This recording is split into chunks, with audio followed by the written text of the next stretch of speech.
CBS News Bay Area Afternoon Edition with Ann Mekovic. Right now on the afternoon edition, Governor Newsom calling it his big, beautiful climate and energy bill.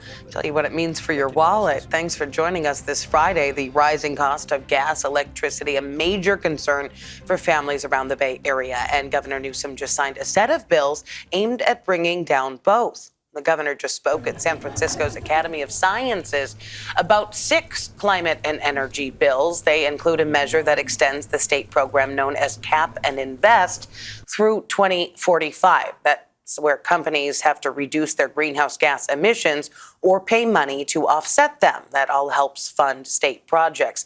Another funds $18 billion into the state's wildfire liability fund that utilities can use when they're held responsible for wildfires. Newsom talked about the balance of trying to move away from fossil fuels and keep costs down for consumers. We have to effectively transition. This is not an ideological endeavor. We're in the practical application business. We've got to manifest our ideals and our goals. And so this lays it out, but it lays it out without laying tracks over folks.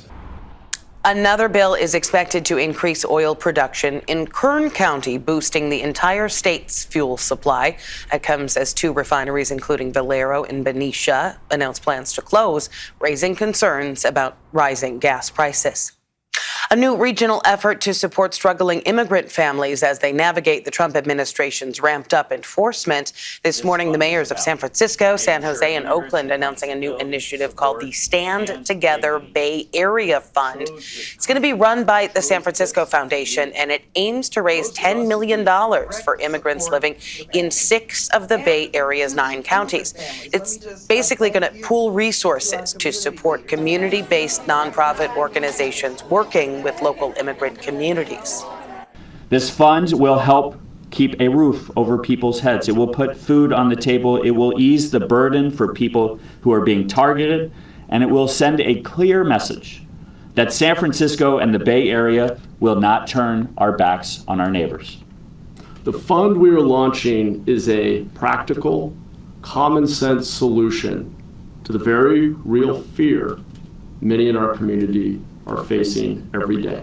Together, we are sending a clear message. The Bay Area stands with immigrant families. The organizations will provide direct emergency assistance to families facing detention or deportation by covering essential needs like rent, food, and other basic living expenses. Hundreds of protesters temporarily blocked traffic near the Port of Oakland this morning. This is video posted to X of the pro-Palestinian protest at the port. You can see dozens of people painting the words, "Let Gaza live," and "Hands off the flotilla" on 7th Street near the 880 off-ramp. The flotilla is a reference to the fleet of small vessels carrying international aid to Gaza. The activists are calling on the port to halt reported shipments of military equipment to Israel. The protest did have an impact on traffic there, with the 7th Street off-ramp shut down for a time, but right now it's all clear. Developing news right now out of Walnut Creek. We have an update. Police have arrested a man they say killed 2 women in a home last night. Officers got that call just before midnight. Gunfire on Ignacio Valley Road. When officers arrived, they found 2 women dead inside a home. Police have arrested 43-year-old Howard Wang and charged him with 2 counts of murder. They say he did know the women who were killed, but they have not said any more on the relationship. He is being held right now without bail. Also in the East Bay, 2 people were killed and 2 others injured in a shooting in Antioch. This happened at around 10:30 last night around the area of D and West 19th Streets. Police say one of the people who was shot is just 15 years old and right now is in critical condition. So far, nobody's been arrested. We've reached out to the department for any new information. New at noon, singer David Anthony Burke, better known by his stage name David, has canceled his show in San Francisco tonight after he was linked to a homicide investigation in L.A. Burke was supposed to perform at the Warfield, but the venue's website now lists the show as canceled. The LAPD says that earlier this month, they found a body inside a Tesla that was registered to the singer, and the medical examiner has identified those remains as 15-year-old Celeste Rivas Hernandez, who went missing more than a year ago.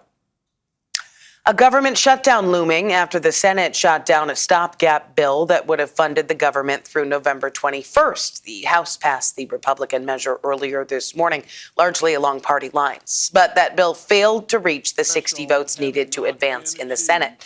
Senate Democrats say that they oppose the bill because Republicans are not willing to negotiate over health care funding. A Democrat funding plan also failed in the Senate. The upper chamber has until October 1st to resolve the funding dispute, but Congress is now in recess, which has been extended past the deadline. More changes could be coming to the childhood vaccine schedule. A CDC advisory committee set to weigh changes to the COVID vaccine guidelines. This morning, the panel delayed a vote on changes to the hepatitis B vaccine. This all comes a day after advisors changed the recommendations for the MMRV vaccine instead of a combined shot protecting against measles, mumps, rubella, and chickenpox. The committee suggesting children under 4 get 2 separate shots, one for chickenpox and one with the MMR vaccine. The state of California getting ahead of any changes from the CDC with its own policies. The West Coast Health Alliance, which includes California, releasing new vaccine guidelines that break from the Trump administration.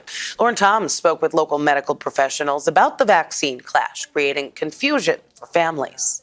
What we are seeing, we've never had before. In a historic break from federal recommendations, California is among several states publishing their own broadened vaccine recommendations after the CDC scaled back its guidelines, recommending this year's COVID shot should only be for seniors and at-risk people. State health officials say that's not enough to keep people safe. The West Coast Health Alliance, which includes California, Oregon, Washington, and Hawaii, released separate guidance for the upcoming winter. That includes recommending the COVID vaccine for children aged 6 to 23 months, pregnant women, and people in close contact with anyone at risk of severe illness. Dr. Yasko Fukuda says the sudden change in federal guidance and the uncertainty behind it has created confusion for families and doctors. It's very confusing for my families. You know, I talk to families every single day. What's the best thing we're supposed to do? Oh, my goodness. A San Francisco-based pediatrician and former president of the local chapter of the American Academy of Pediatrics, she says the sudden narrowing of federal immunization guidelines is unusual. We have had a very long-standing process of who are on these different committees to give their input. California's new recommendations don't stop with COVID. The state is also encouraging flu shots for all ages and RSV shots for infants, pregnant women, and seniors. We're choosing to trust our Department of Public Health. It's a good short-term solution. I hope it'll stay good in the long term. UCSF professor of law Dorit Rice warns that the federal changes could limit access nationwide. One concern is that private insurers, or at least some of them, will stop covering the unrecommended vaccine and people won't have access. Governor Gavin Newsom signed a law Wednesday which mandates insurers cover the vaccines the state endorses. The break from CDC guidance comes at a time of upheaval for the agency. In sworn testimony on Capitol Hill this week, fired CDC Director Susan Menares says she was pressured by Health and Human Services Secretary Robert F. Kennedy Jr. to sign off on the committee's recommendations without first considering scientific evidence. Based on what I observed during my tenure, there is a real risk that recommendations could be made restricting access to vaccines for children and others in need without rigorous scientific review. It's taking a toll on all of us, time away from other things that we could be doing, and it's a source of frustration. Dr. Sam Pejam says the debate isn't just about policy. It could put lives at risk, particularly ahead of the winter virus season. It's hard to imagine this has all been discussed based on evidence and not based on politics. And again, we really should practice medicine based on the evidence that we have and get the politics out of medicine. The CDC maintains that its scaled back recommendations are meant to focus on those at highest risk, arguing healthy children and adults face less risk of severe illness. But Dr. Fukuda says recommendations should consider the entire population. If we can have every effort to protect everyone, I think that will be would be wonderful. Major health insurance companies, including Kaiser, have committed to offering the COVID vaccine for free. Still ahead here at noon and streaming on CBS News Bay Area. We are one step closer to knowing the fate of TikTok. what President Trump says happened on his call with the Chinese president. Plus, the 49ers getting ready for their home opener this weekend. We are looking at who's going to be the starting quarterback. And taking a look at daytime highs, we're starting to warm up as we head into this weekend's forecast. After some cool, cloudy skies, we're looking a lot different as we head into the next 48 hours. More on that coming up. President Trump says he and Chinese leader Xi Jinping made progress on a TikTok deal during a call this morning. Both sides aiming to finalize an agreement that could keep the app operating in the U.S., but no official details have been released. Trump has delayed a potential ban until December, giving negotiators more time. The White House says talks will continue at November's APEC summit in South Korea. Apple has just released its new iPhone 17, along with the latest versions of its Apple Watches and AirPods. This is a look at the line outside the Apple store in San Francisco's Marina District this morning. People ready to shop for that new iPhone or trade in their old one for the newest version. Somebody visiting from Brazil decided to get in line and appeared to be first. We asked him what feature he's most excited about. Some of the differences between the iPhone 17 and its previous version is a longer life and, like he said, a better camera system. Now to our first alert weather. Let's take a live look outside above the city of San Francisco. There is that thin layer of fog and cloud out there. Let's check in with meteorologist Jessica Birch. That's a beautiful live look. Just to give a picture of what's to come, we're going to see more clear skies as we head into the next couple days and warmer weather too. Now keep in mind, we kicked off this week with daytime highs well above average. We were about 15 degrees above average in cities like Redwood City, all the way off into the East Bay near Antioch. And then Thursday happened. The leftovers, the remnants of Tropical Storm Mario pushed its way throughout all of California, impacting our weather yesterday. That's why temperatures dropped so much. And on top of that, that's the reason why we had some stormy weather throughout the Bay. Now, as we head into this weekend, that system is moving its way to the north. We're warming up and we're drying up as we head into the next 24 to 48 hours. So 80s down into the Santa Clara Valley today. And actually, we're also seeing 80s and 70s widespread throughout those inland areas. And as we take a look at the Bay alone, we're starting to see blue skies above the Bay. Still some lingering showers left up closer to Clear Lake, Lakeport, all the way over into Cloverdale. St. Helena, a similar trend, just with some misty conditions starting to taper off. Now, that area of low pressure, it's continuing to wring out the last of its moisture over Northern California as we head into the forecast today and tomorrow. So places like Tahoe could see heavier activity when it comes to rain this afternoon compared to us here in the Bay that's starting to dry up. Now, we head into our Saturday and Sunday forecast. We're going to start seeing blue skies in our afternoon hours. Those clouds will want to hold on tight to us here in the Bay in the early morning hours, though. You take a look at the next 7 days. Let's start off with our inland forecast. 90s returning as early as next Monday. It's going to be a warm up as we head into this weekend setup. 80s as we head into Tuesday of next week. There's still a chance of showers in the forecast as we head into next week as the atmosphere becomes a little bit more unstable. Now, the other thing to mention too, we head into this weekend's forecast, there's plenty of events going on. You can head out to the Golden Gate Park and go do flower piano. There's Portola. There's so many events all throughout the Bay, actually. And as we head into this weekend, the temperatures are staying right where they should be for this time of year. Partly cloudy skies into the afternoon hours are going to stick around for us. We will see sunnier skies as we head into Monday and right back down to cool, cloudy, thunderstormy conditions as we head into Tuesday, as there's still some unsettled weather that we're keeping a close eye on here in the Weather Center. For now, back to you. All right, plenty of variety. Thanks, Jess. The NFL Commissioner, Roger Goodell, is in San Francisco today to raise the Super Bowl flag over City Hall. The Super Bowl is going to be at Levi Stadium on February 8th. The 49ers are hosting the Cardinals Sunday in their home opener at Levi's, and as Vern Glenn explains, they might have Brock Purdy earlier than expected. This is the Audi Red and Gold Report. Brock Purdy and the most talked about toe in the Bay Area. He practiced again on Thursday and called himself a game-time decision for Sunday's home opener, whoever plays quarterback. We'll have a healthy Christian McCaffrey in the backfield on Sunday. CMC found the end zone last week to join Marshall Faulk and Lenny Moore as the only running backs in NFL history with 50 rushing touchdowns and 30 receiving touchdowns. Where does he rank as far as route running is with the backs you've seen and coached? The best. He had a lot of catches the first game, right? Mm-hmm. I'll be blocking. I just see Christian with the ball all of a sudden, and it happened like 7-8 times. And he's just 8 yards, 10 yards, 8 yards. He's like a cheat code almost. But man, I didn't know that stat. That's crazy. With the Red and Gold Report, I'm Vern Glenn. Well, for more on this weekend's matchup, join Vern and Matt Lively for the Red and Gold Report tonight, 7:30 on KPIX and streaming on the free CBS News app. Well, David Torres might not be old enough to drive, but he's already behind the controls of his family's Lowrider. Coming up here on CBS News Bay Area, how that 9-year-old is continuing his family's legacy of being behind the wheel.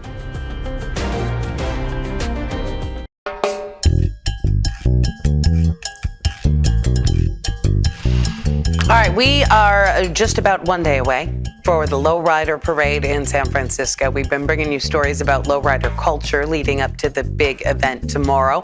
As Devin Feely shows us, lowriding has been uniting families for generations.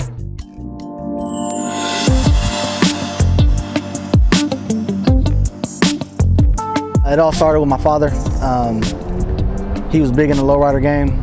It might not be immediately obvious, but Carlos Torres enjoys taking a back seat these days to his 9-year-old son, David, and David's love of cars. I think my son was about 5 years old when we built our first lowrider together and introduced him into lowriding, and now here we are. It's a lot of stuff going on in this car. And it doesn't matter that David won't be street legal for nearly another decade. Not when you can do this.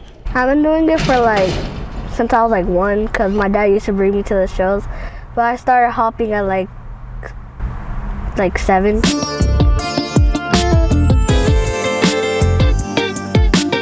David was steered towards lowriders by his dad, who in turn learned from his own father.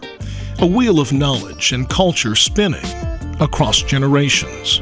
I was born in the shop pretty much, raised in the shop, and been lowriding my whole life, really. David and Carlos work on their cars together, hands-on, a father and son team. He's not afraid to get his hands dirty. So if you understand the system on how it works, then you understand what you're doing when you have the switch. The switch, what the rest of us would call the controller. An awful lot of power to put in the hands of a 9-year-old. When I hop, it gets super high, and that feels special to me. I'll bet it does. Like the best remote-controlled car that any 9-year-old could ever hope to have on steroids. So we see a car coming bouncing, we want to bounce too, so let's go head up and bounce. Their father-son bond is fueled by their mutual love of cars. It's deep. It's deeper than just lowriding. It's tradition that was passed down to me. I'm passing it down to my son. And it's something that we get to do together. We enjoy it. And I enjoy watching him do it. That's why I'm taking the back seat and giving him the switch and let him run it now. When it comes to Carlos and David and their shared passion for cars, it's not entirely clear anymore who's in the driver's seat and who's riding shotgun. And maybe it doesn't actually matter, since they're both so clearly enjoying the ride. Other kids, they have a good life, but I feel like I have the best life because of this. I love it. We're going to be broadcasting the Lowrider Parade live tomorrow, September 20th. It's going to be the first time a Lowrider Parade has been televised start to finish. And you can catch all of it starting at 1 p.m. Pix Plus 44 Cable 12 and streaming on the free CBS News app. Still ahead here at noon, Friday Night Lights are back. Their field was destroyed by fire. But tonight, football returning to One East Bay High School. We'll show you when we come back.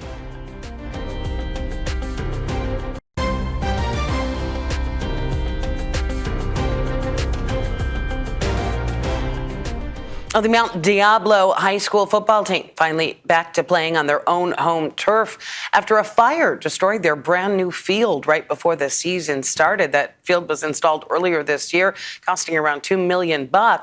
Surveillance footage showed a group of people setting off fireworks on the field. That ended up forcing Mount Diablo to play its home opener at Concord High School at the end of August. Despite not being able to play on their own campus, though, the Red Devils have started the season undefeated with a 3-0 record. The varsity team taking the field tonight, 7:30 against the Alameda High School Hornets. Thanks for joining us for the afternoon edition. Remember, we are streaming 24/7 on the free CBS News app.